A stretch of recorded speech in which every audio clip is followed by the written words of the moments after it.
Hello, everybody, and welcome back to Chiseled. And why do we call it Chiseled? Because we're all a work in progress. I'm your host. I'm Rob Commodore. I'm also the author of the book Better Than You Think and co-author of the book Next Level Your Life. But today, I have Carol Foderick from the Foderick Real Estate Group. Carol Foderick Real Estate Group. She's referred to often as the hardest working woman in real estate. She's wholly dedicated to making sure her clients achieve their goals. Her track record and testimonials speak for themselves.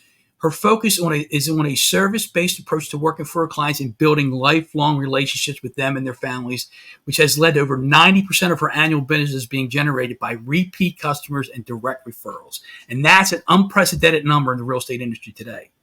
Her professionalism, honesty, integrity, and attentive customer service are the cornerstones of Carol's business. And she prides herself, and we're going to get into this a little bit, she prides herself on not being a bus bench agent, and essentially does no unsolicited self-promotional advertising. She's a mother of two kids. She has an appreciation of the function and longevity a home should have, but believes that at the core of every sound real estate transaction is a clear and transparent understanding of the financial basis on which a client makes a decision. And these are tough decisions, people buying and selling homes. Mm-hmm. With an educational background in urban planning from the University of Toronto, Carol has a personal devotion to the real estate that extends almost every facet of the industry, from investing, recreational investment properties, rental properties, multi-investment properties. She owns and manages several recreational properties with her husband, has a renovation company. She's a woman of many, many talents here. And she has an in-depth knowledge that she's willing to share. So, Carol, thank you for being here. You're awesome. Like they said, you're the hardest working woman in real estate. Thank you for being on the show today. Rob, my goodness, what an introduction. Thank you. I'm humbled just by what you said. So kind. Well, Matt, I'm only stating the facts, Carol. Only stating the facts. So you have a lot of success going on here, and I got to imagine it didn't start out like out of the gate like that. So tell us a little bit about your background and how did you get into real estate? Yeah, it's actually, a story that's not uncommon to a lot of people that are in the industry, in the real estate industry today. So I started as a front desk receptionist at a real estate company back in the year 2001. This was just as the Toronto real estate market was taking off. Ironically, I was still in university at the time. So I was studying urban planning at the University of Toronto. And I was working for a Toronto City Councillor who did not run for re-election at the last moment. And so I was left without a job, was literally just flipping through the classified ads of my local neighborhood paper. And it was like real estate receptionist. It worked well. I could do it while I was finishing my studies at U of T, and ended up answering the phones, paging out lockbox numbers. For the OG realtors that are listening to this call, you'll remember when you had a pager and you got like a 15-digit numerical page and it said like lockbox 1984, and we all had abbreviations for like remove shoes, leave card, turn off lights. And so I was the person who had to send those decoded those messages that had to be decoded by agents on the back end. And that's how I started. So front desk of a real estate office, working evenings so I could go to school at the same time. And that was back in 2001, you said? 2001, yeah, is when I started real estate. This will be 22 years this year in real estate. So 22 years in real estate, and she's back and forth competing with somebody to be the number one team in Keller Williams in Canada, which is amazing. Last year, I think you told me you did 354 transactions. That's right. And with a team of 32 people, over 200 million in real estate. I mean, these are incredible numbers, incredible. And you're a very humble person. So I'm going to ask you, where do you find that humility in all this? Because, and the reason I ask that, because let's face it, I think people see, like in the real estate world, people are like, hey, look at me kind of business, right? And people got to wear the nice suits and drive the great cars to I guess the ego gets involved. So how do you keep your humility in all this? Yeah, I think that's a great question, because humility is the one thing that I think is truly lacking in our industry sometimes. And I mean, I'll often ask a new agent when they're coming into the industry, and whether they're interviewing with me or I just happen to sort of interact with them, I say, are you interested in becoming a real estate agent, or do you want to be a real estate agent on Instagram? Because I think that this is two separate things that are happening at the same time. We've got a lot of people in our industry that just have an impression of projecting success to the outside world, and it's not necessarily a reflection of what the business actually looks like. So I am humble about it because the numbers that you talked about, our production last year and over the last few years, it truly does take a village. It's certainly not just me. I run a real estate group, which means there are a bunch of agents that are all building their business alongside mine under the umbrella of services that I provide.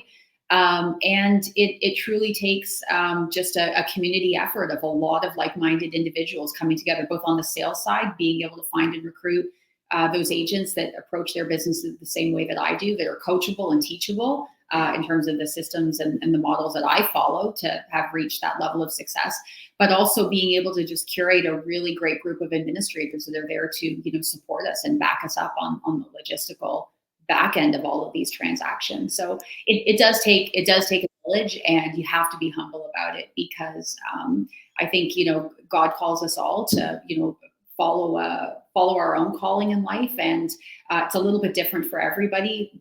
Sales for some people, administration for the other, but we come together just to provide clients with the best possible experience.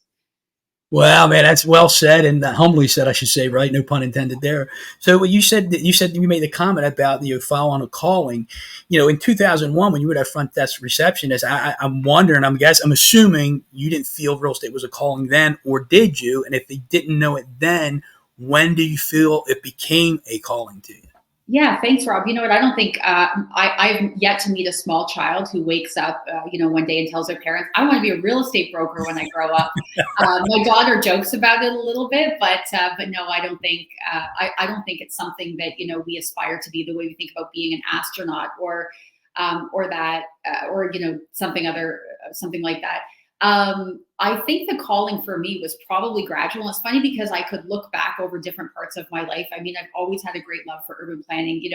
On the Brian Buffini show, they always ask, what was the one book that was instrumental in your life? For me, I remember in high school reading The Death and Life of Great American Cities by Jane Jacobs. And if you don't know Jane Jacobs, she is a very popular urban planner. And it was the first time I read a book, and it really gave me sort of insight into the way that we interact with, our communities around us, the ones that we live in, or, the ones that are adjacent to the neighborhoods that we live in. And it was instrumental for me, I think, in sort of thinking about a broader picture of what a profession in something to do with housing might look like. I think over the years, I found a lot of passion in real estate investing, and that led me further down this path. But no, you start off as a real estate receptionist, and like many people in our industry, you sort of just climb that ladder. I went from real estate receptionist to, the transactions officer at the office, was then picked up by an agent to be an unlicensed assistant. Thought to myself, maybe I should get a real estate license to be able to assist that agent. Did that. Then was hired on to become a team leader for one of the biggest real estate teams in Canada at the time. And then right around the time that, I had met my husband and we started our own family, I really started to think about kind of branching out to build my own business. And that was 8 years ago. And that's really, when it started. So now, we are a team of 32. It happened organically over time. But yeah, it was following a calling, I think, at the end of the day, and really just looking back and seeing how all of those different threads of interest in different parts of real estate would come together to do what it is that I do now. That is incredible, and thank you for sharing that. So we talked about that calling there, and we talked about all the success you're having now, and 32 people and whatnot. You didn't go from 0 to 32 right away. You didn't go from 0 to 354 deals right away. You didn't go from 0 to number one right away. I'm sure there were some struggles along the way. Oh my goodness, yes. Yeah, so do you mind sharing some of the struggles you've had along the way? Oh, Rob, I mean, when you define struggles, professional struggles, I think we all have them. And I think that, we talked about some of the things that are lacking in our industry. I think the one thing that social media over the years has robbed us of is the behind the scenes look of what it takes to, be able to, live a successful life or have a successful career. You see posts from people that are, having great achievements in real estate or in any industry. And it takes away your ability to have an appreciation for the journey that got them there. And so for me, of course, being an unlicensed assistant or admin assistant, like your life looks really different than what it does when you're leading a team. So for sure, there's always struggles, professionally to get where you're at. I always tell people, like, I'm a leader. I continue to make mistakes. I've made mistakes at every step in my career. I just try to not make the same ones twice. And we always try to fail forward. So if there is a struggle that you face or a mistake that you make, try to trip forward and at least come out a little bit farther ahead than where you were. And at the very least, even the most painful lessons that we learn, try what is a lesson that God has for us in that moment. And ironically, I think when I look back at all of the struggles or the challenges that I faced, both professionally and personally, it's really hard for me to find one where there wasn't, at least with the benefit of hindsight, where there wasn't such a clear message in it that when you look back and you sort of examine, well, why did that happen to me? Or why did I do that? You realize in hindsight that there was something much bigger that you were meant to learn. And when you learn that lesson, you can then take it and apply it to your life or your business, and then move forward and hopefully grow personally, or professionally. So I've always tried to take that, my struggles and move forward with them. Yeah, so I got a couple of things unpacked there. So you said you used the term or the phrase clear message. So when you were making the mistakes early on, I'm assuming, again, you correct me if I'm wrong here, maybe you didn't know what the lesson was or the message was. I made a mistake today. Like, I want everyone to know we continue to, like, if you're not out making mistakes, I'm not sure you're really learning or growing. But sorry, or you're trying for that matter, right? Early on, meaning like 2 hours ago. Like, we're all just, I think that the best of us, we are all just kind of failing forward towards some better version of ourselves.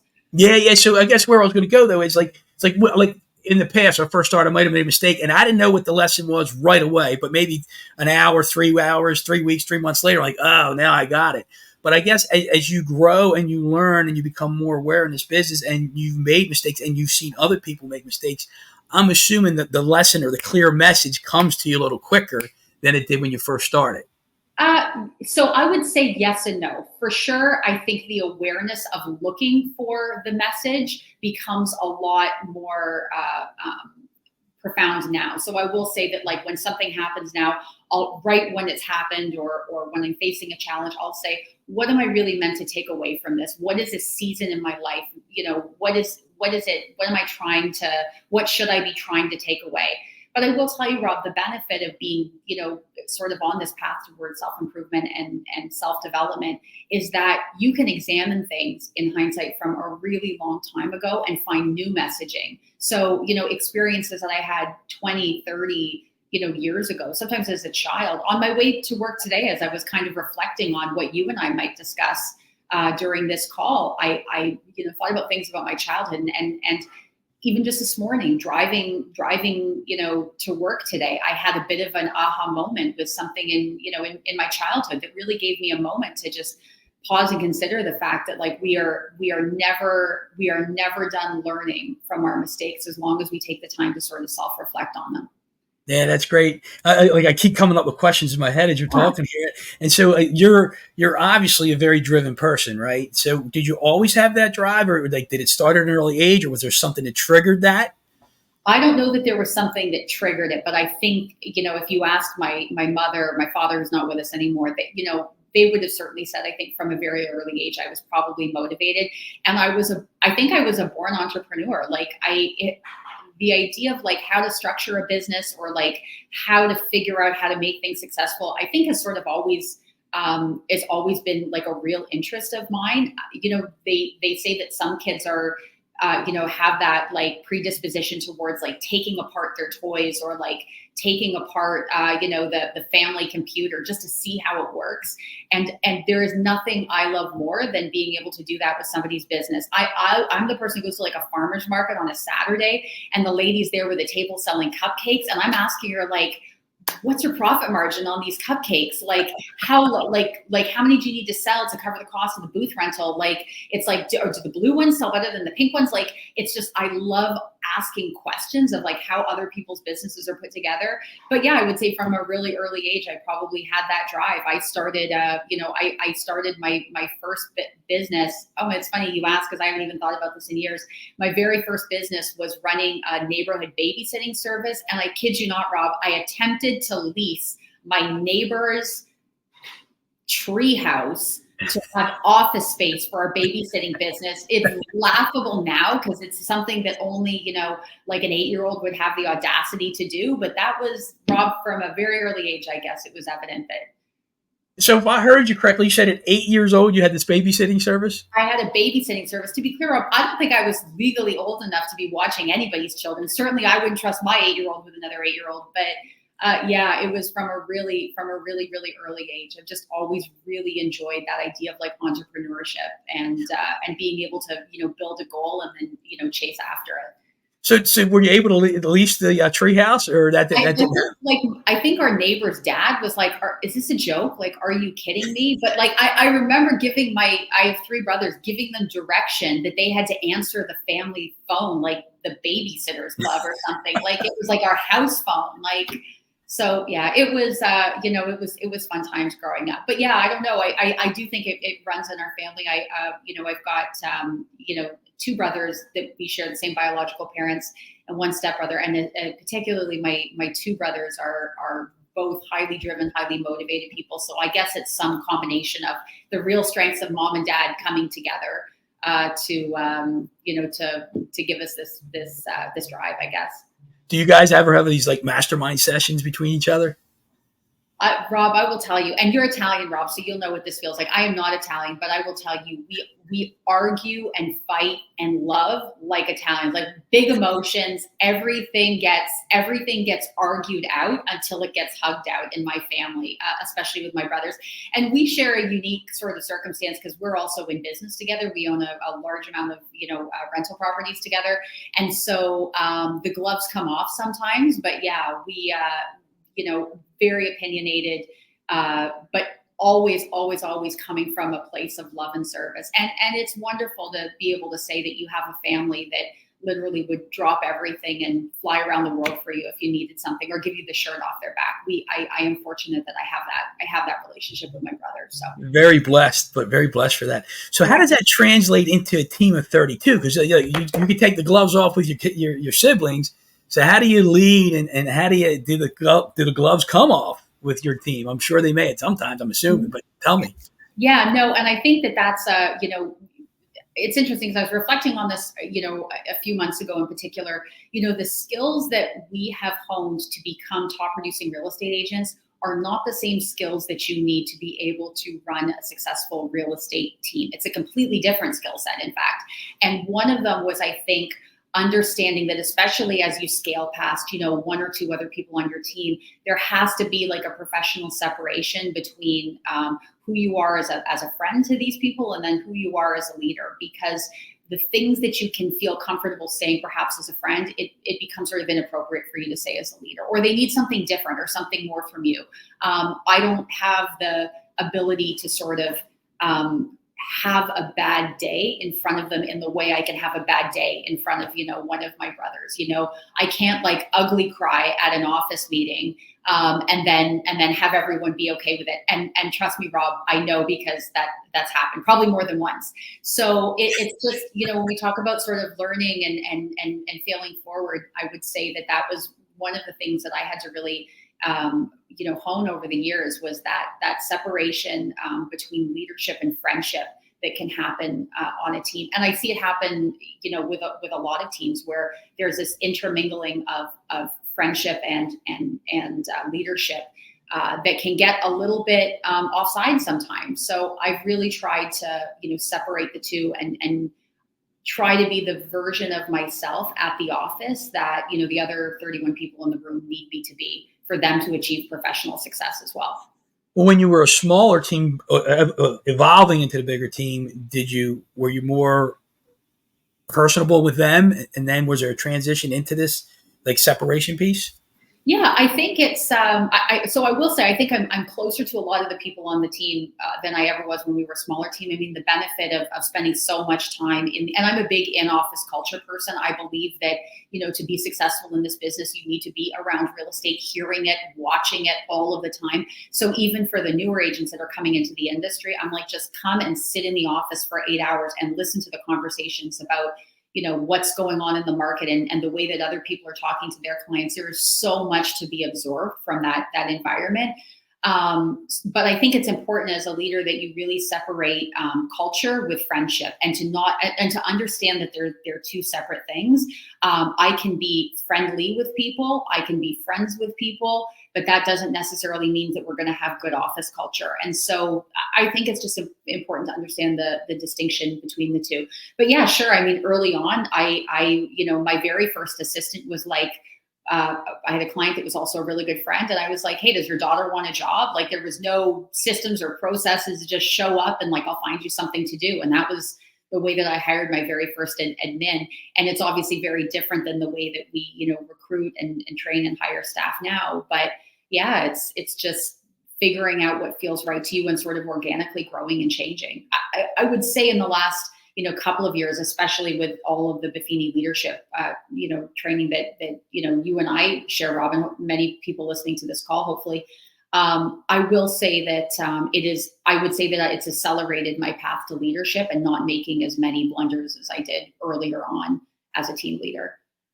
When you, thank you for sharing that, when you got into the business, you start building this team, did you struggle with if you struggled, how did you struggle with the leadership piece? Was that a tough role to step into? Yeah, as I said before, I think there's an expectation that, like, well, I was a successful real estate agent, so those skills should just translate into me being able to teach other people to do it successfully. And it's not. The way that we show up for ourselves and for our clients is different than the way we need to show up for people when we're teaching them to, maybe not do what we do, but certainly have some of the same, mindset or systems that we've used to be successful. So yeah, it's something that I think happened, over time, organically, but then eventually you had to get much more intentional with it, and that's what I've really tried to do.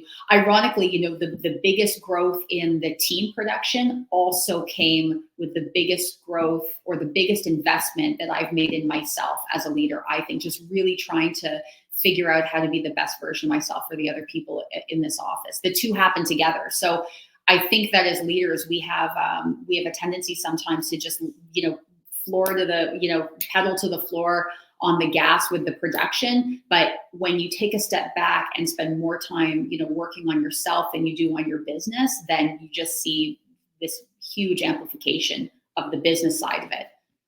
Yeah. So you said use the word invest in yourself. So I know what that means, but can you share, and there's a lot of people that listen to this who probably don't know what that means, but what does investing in yourself look like for you?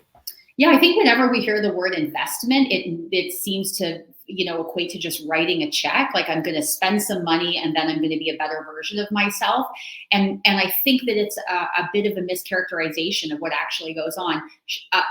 Training and coaching does cost money. And I always tell people the first check that I write, of the year is to my Buffini coach and for my Buffini systems, because they have gotten me here. They're going to be the absolute last thing that I abandon. There's going to be a lot of things that I cut off of, my budget. If we were ever to have a catastrophically bad year, that would quite literally be my leadership coaching, we also coach one-to-one for our administrators, our CRM referral maker. These would be the last expenses I ever took off of the table, because I believe so wholeheartedly in that. But outside of just, making those payments, investing yourself is also a call to sort of unpack what it is you need to do to become a better version of yourself. A lot of it actually isn't money related at all. A lot of it is just taking the time to be considerate when something goes sideways in your business, to ask yourself, why did that happen? And why did that go the way that it went? Not necessarily even just negatively, but positively too, unpacking your failures and your successes, and then being able to self-reflect. to kind of pull back, the covers and have a look at the messy parts of your life too, and understand how decisions that you were making in the past or the soundtracks that we have in our brain are really leading us to, to an outcome that we, do or don't want. So yeah, investing in yourself, certainly, finding the systems that you need to, to pay for to be able to continue to grow yourself, but really taking the time to really just look inward and see what where the messy spots that you need to clean up. So when you look inward, is that like a meditative time, or is that a time where you got a journal in front of you and you're writing some things out? What does that look like? Yeah, it's funny. I think this is when I'll take a sidestep maybe for a minute, because I want to talk about real strengths and what an impact that has had. When I did my real strengths, we called it, of course, the heritage profile. A lot of the Buffini people remember when it was called that. It was the first time I ever, like, page after page, it was like somebody was talking about me personally. And so for me, like, momentum and speed has always been just such a big part of my life.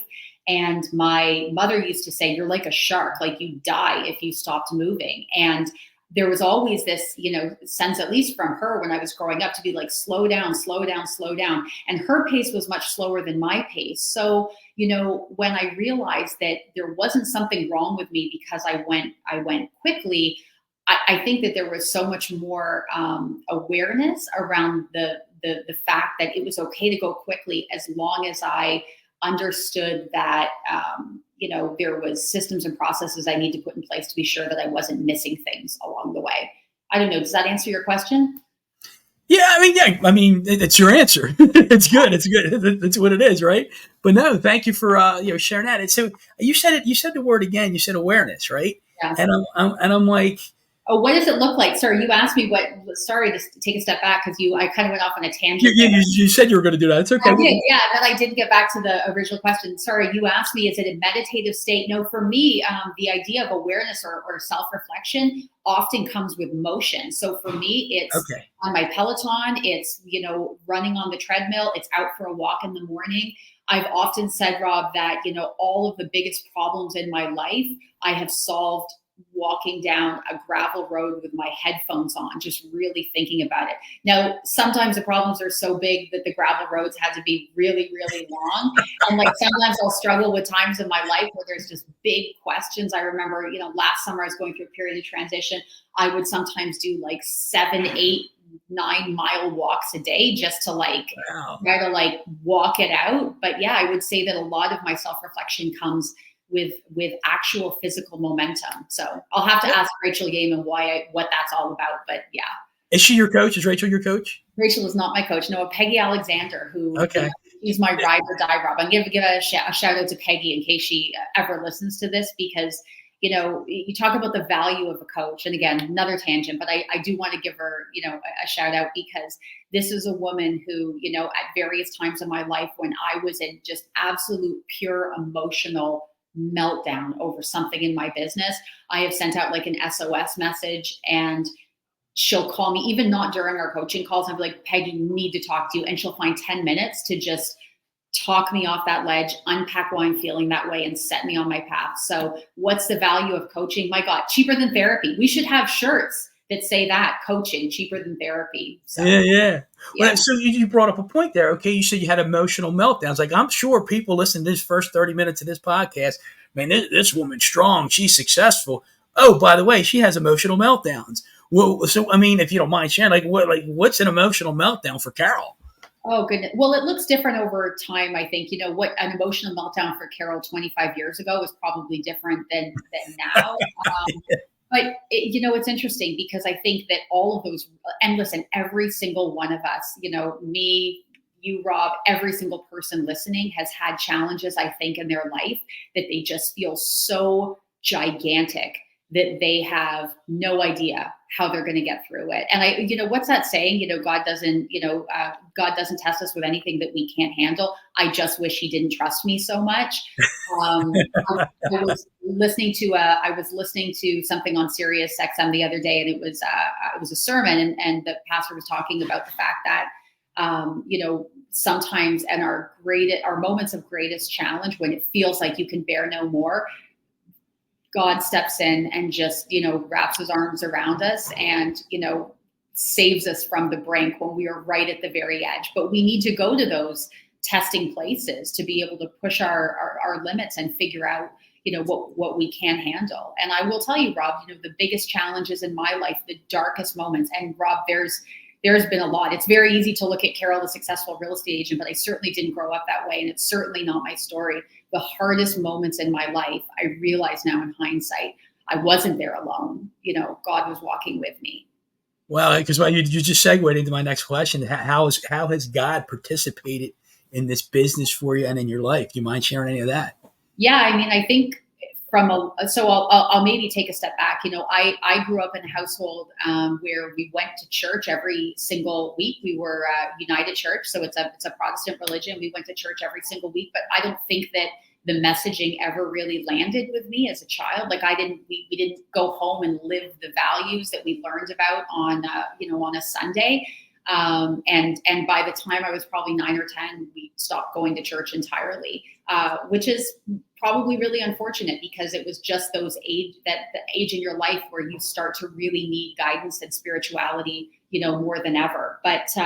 But no, I would say that there was probably a dark period there where I didn't really think much about God. And if you had asked me at the time, I would have thought that God wasn't really prioritizing me. It's only been in hindsight, Rob, when you look back with the benefit of 15 or 20 years later, and you can say, wow, somebody really, really had my back during those times. And you don't realize it, that, maybe you had an angel on your shoulder the whole time. And then you can look back and be thankful. So. Yes, and you said looking back, you can see that he's been there and he's helped you, and he was in your darkest times. You knew he was there at this point, but now where you are, he's there, he exists, God's around. So do you have to look back anymore now to say, I know you're here right now, God, I know you're here. Do you have those kind of conversations within your head? Yeah, every single day I get up and I'll listen to a devotional or something, and I'll make a reflection. I did this one. I did one every single day in my journal. So I'll just show you my agenda. The first thing I do, when I get to the office every single day, is I sit and I set an intention, and it's basically a prayer of thanks, for where I'm at. And it's funny because I'll look back. Yeah, I change my journals or my work planners quarterly. And I'll look back in the last, 2 or 3 years of this, crazy market that we've been in. Man, it's just a lot of prayers of thanks for the challenges, because it's in our challenges that we grow the most. So it's been interesting to be able to look back and reflect on what I've been praying for and how God has shown up. If I flip back to the beginning of this year, I was praying for listings, because we were in a low listing inventory market. And today I find myself with 43 listings on the market and no buyers. So today is all about praying for buyers. Is that what's going on right now in your market? It is, yeah, Rob. We could do a whole podcast just on that, but it's just I feel like I'm on the Slinky Dog ride at Disney World. And if you've ever been to Disney, or anyone's listening to Disney, in the Toy Story section of I don't know which one it is, Epcot maybe, I don't know. Right. This very innocuous looking roller coaster that just goes around in a circle. And you're like, oh, that's not so bad. It's like a kid's roller coaster. No, it just keeps going around and around and around. And sometimes I feel like I'm on Slinky Dog and I just want to get off. And I'm like, wow. You're pulling into the station. You're like, thank God that's over. And then it's like, nope, different market cycle. Here we go. Interest rates are going up again. Well, do you spend time every day planning?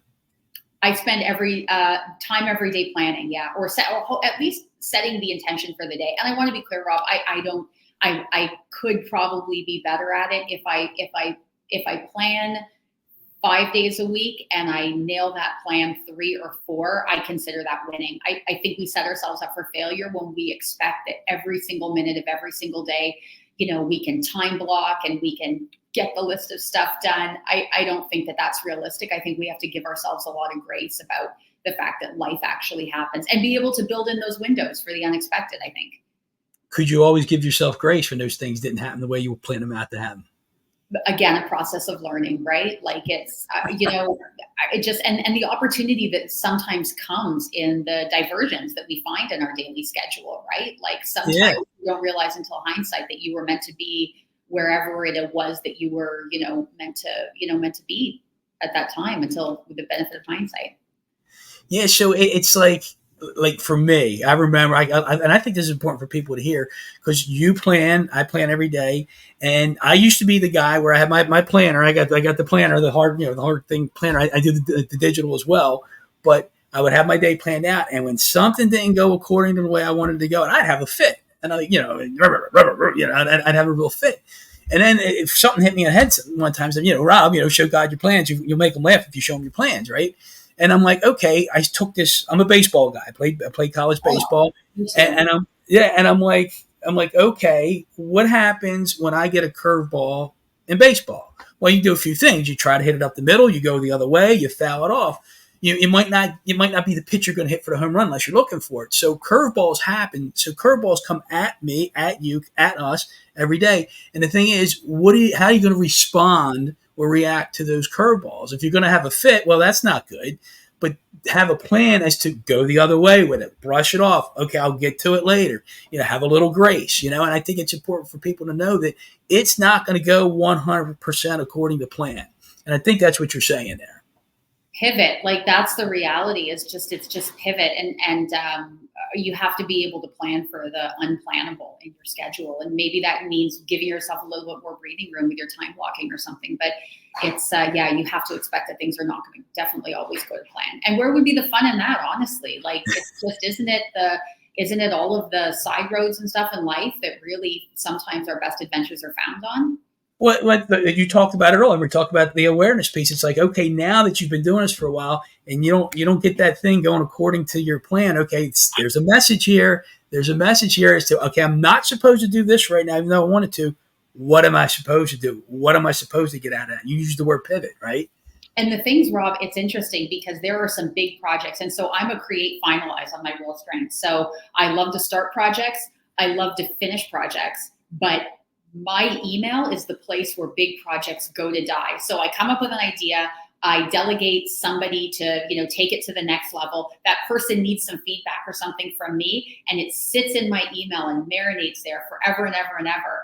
And it burns a hole in my brain and in my inbox, and it's the last thing always. So it's it's understanding that there's that sort of messy middle that I need help with. But yeah, it's just interesting to see the way that these real strengths play into our personalities and the way that we show up for business. But yeah, no, I've learned that you've got to be okay with the fact that, not everything is going to go to plan.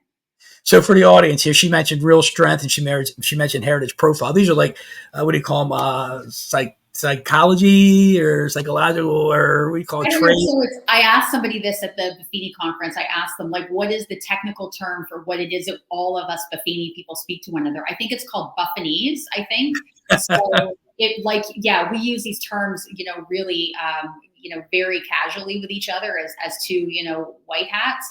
But even the term white hats, a lot of people won't know what that means. But it's personality traits. They're personality traits. And I think that it's, you talked about the ability to self-reflect, self-reflection also comes with somebody, looking in the mirror, but somebody sometimes needs to hold the mirror up to your hand so that you can look. And for me, that's real strengths. And that's my coach. Have you ever looked in the mirror and said, who am I? Every single day. And what, it's funny because years ago I heard a Margaret Thatcher quote, and she talked about, being a woman in politics. And I don't remember exactly what the quote was. And actually it probably wasn't even a quote. I think it's a scene from that movie that Meryl Streep played, Margaret Thatcher. But she's putting on her makeup in the mirror, and she's like, I go to war every single day as a woman. And sometimes when I'm putting on, my makeup and I'm getting a suit on in the morning, and I'm like, I feel like I'm dressing up to go to war. And it's sometimes, and I look in the mirror and be like, it's a version of myself that I put on to leave the house.